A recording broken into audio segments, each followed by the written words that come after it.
Hello, for today's video we are going to look at the motor effect. Now this can be quite tricky in places, but we'll go through it step by step and hopefully you'll get a grip of it before by the end of the video. Now the first thing is, in the last video we did about electromagnets, we looked at a simple circuit like this and we said that if we have a cell with a wire connecting positive to negative, we said that there would be a magnetic field around the wire. Be quite a small magnetic field, but there would be a magnetic field, and in effect this is now made into an electromagnet, and it has, to go along with being electromagnet, it has its magnetic field around it. Now the second thing we need to juggle in our head when we look at the motor effect is to actually look at a magnet. So here I've got a permanent magnet. It's not an electromagnet, it's just a magnet that you might have seen every day that you've played with, and if we combine this permanent magnet with our electromagnet, we get an interesting effect. So we could take our electromagnet here that we've made by putting a current through a wire, we could bring it near our permanent magnet, and you should get some effect of movement either towards or away from each other. And if in actual fact, if we just rearrange it a little bit, and if we just put our circuit like so, we put our circuit like so, we find we actually do get some level of movement. Now before we actually look at what that movement is, we need to just consider something else about our magnetic field. So we've got our magnet here, we've got the north pole on this side and the south pole on this side, and what happens is we get a magnetic field which goes from north to south. So if I was to draw the field lines from that, you would see that they go in this direction. A magnetic field going from north to south. So in this diagram it's going from left to right. Now if we then have our electromagnet, which also has a magnetic field around it, we find that we get some movement. We either get movement upwards or we get movement downwards, and whether it goes up or down depends on which way the magnetic field is going, and it depends on also the direction of the current, and we can look at that in a bit more detail now. Right, so here's just another version of that diagram, but what we need now to decide which way this wire is going to move, it will either move up or down. We've got to decide which way that's going to happen, and what we do is we use something called Fleming's left hand rule. And the way we do that is we have to put our left hand in a certain shape, and the shape is as shown in this diagram. Our thumb pointing directly upwards, the first finger pointing forwards, and then the second finger, or the middle finger there, pointing at a right angle to our first finger. So just as shown in the diagram there. So what I've done there is I've put in some arrows there just so you can see, but if I move those out of the way, that's what it should look like. We have thumb, first finger and second finger in this shape, and each one of those fingers or thumb tells us something about what's going on. If we put our first finger in the direction of the magnetic field and our second finger in the direction of the current, we will be able to work out the direction of motion. And the thumb tells us motion, or movement we could say, let's call it movement. And the way to remember this really is we've got thumb here, thumb with an M for movement. We've got the first finger, which first and field go together, and for the second, there's a C there, second finger is in the direction of the current. So thumb is movement, first finger is field, or the magnetic field direction, and the second finger is the direction of the current. So in this case here, the magnetic field we know goes from north to south, so it's going that way. So we can make our shape with our hand, and we can then point our first finger in the direction of the field, keeping the other finger and the thumb in exactly the same position, not moving them around. And then we can look at which way the current is going. Now current we know goes from positive to negative, so in this particular case the current will be going in that direction because it goes positive all the way around. So along the wire that's cutting the magnetic field, it's going in the direction shown. And once we've got that, we can see that the motion of the wire is going to be downwards. We have to do a little bit of fiddling around. We have to actually twist our wrist around so that the thumb's pointing downwards, the first finger is pointing in the direction of the field, and the second finger, which is supposed to be for current, is actually pointing, if you like, into the page. So we have the hand in that position there, and that tells us that the direction of motion is going to be downwards.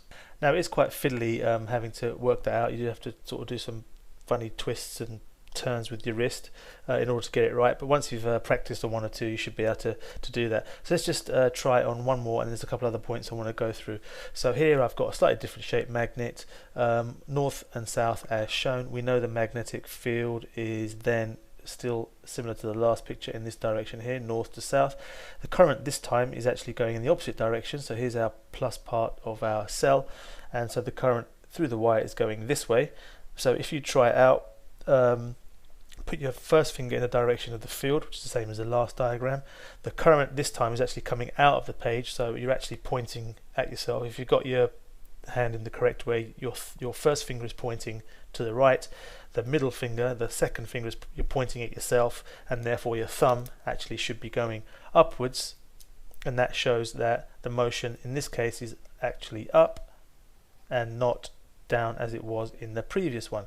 Okay, so that gives us a clue that if we reverse the current, we're going to get a different direction of motion. The other couple of things that you do need to know also is that you can increase the force with which this wire moves up or down by increasing the current. So if we have more cells to increase the current, the force with which this wire moves up or down is increased. If we keep the current the same, we can increase the magnetic field, so in other words get a stronger magnet, and that force will then be increased. But we can also reverse the force by reversing the magnetic field or reversing the current. So instead of having north and south over here, we could have south and north, the other way around. We'd then have to point our finger in the opposite direction, and we would see that we would get a different direction of motion because we've reversed the magnetic field. And the same idea with reversing the current. We kind of did that with this example here. Now what I want to do next is just go through a couple of examples where this motor effect is used, and it seems quite obvious that we would use the motor effect in a motor, but a very simple version of what a motor looks like is on the screen here. What we have is a little circuit, so I've drawn that in blue. We've got our power supply, our cell, which is providing the current. The current is going to go from the positive to the negative. As we know, it will flow in this direction here, but it would actually then flow through the wires in the motor, which I've just drawn in black here, so it will flow through the wires in the motor in that direction. For this end of the wire, it's flowing that way, and in the other end, let's just move this out of the way, it's moving in this direction, and we can work out which way this motor is spinning based on what we just learned about Fleming's left-hand rule. So here's our Fleming's left-hand rule. That's the way the finger and thumb should be, and if we work it out for this end here, let's see which way the magnetic field is going. Well, it's going from north to south, so it's in this direction here, so that's which way your first finger should be pointing, which it is. The second finger pointing in the direction of current, which is this way, so we've got that correct as well. So the motion of, or the movement of the wire on this side is going to be upwards. That means if it's going upwards on this side, it's pretty obvious that on this side it's got to be going downwards, otherwise it wouldn't be spinning. But you can have a quick try, wiggle your wrist around until you get that right, and you'll actually notice that because of the direction of the current has reversed, the motion actually on this side is downwards. Okay, so that's just one example of where we use it. A real motor looks like this. The power or the current goes in the back actually, and the magnets are on the inside wall, and there's a very tightly wound coil inside there just to give it more spin than you would if you had a motor with just one wire here. And the last example, they do kind of mention this as a recommended thing you look at in the spec, but the last example is a speaker, and I've kind of tried to draw it in a 3D way here, but here we've got a speaker, or parts of a speaker. This part here is actually a magnet. It's a permanent magnet. We've got the north on the outside and the south on the inside, so it's made in a certain shape, so north on the outside and south on the inside. We've got a coil of wire which I've drawn in red, and that's actually wrapped around the cone as we see there, and this cone is then placed inside like so. There you go, that's a bit better. So that's my attempt to try and draw it in a 3D way, but if we sliced all of this in half and we looked at it in a slightly more simple way, you'd see it was something like this. We've got our diaphragm here think it's called a diaphragm. Anyway, the cone of the speaker here, and it's attached in the way that we've shown there, so this whole thing can move. We've got a coil of wire, and it makes sense. If this is a magnet and we put a current through this wire, we have the electromagnet in red and the permanent magnet in grey. So if the current goes in one direction, the cone of the speaker moves out.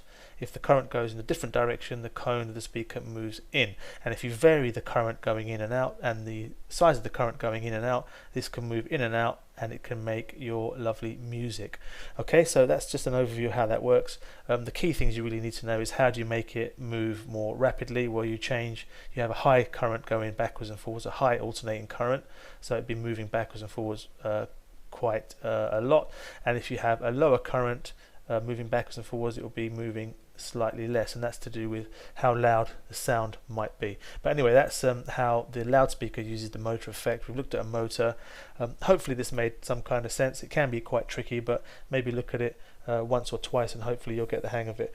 But other than that, that's me done. Thank you for watching, and I'll see you again soon.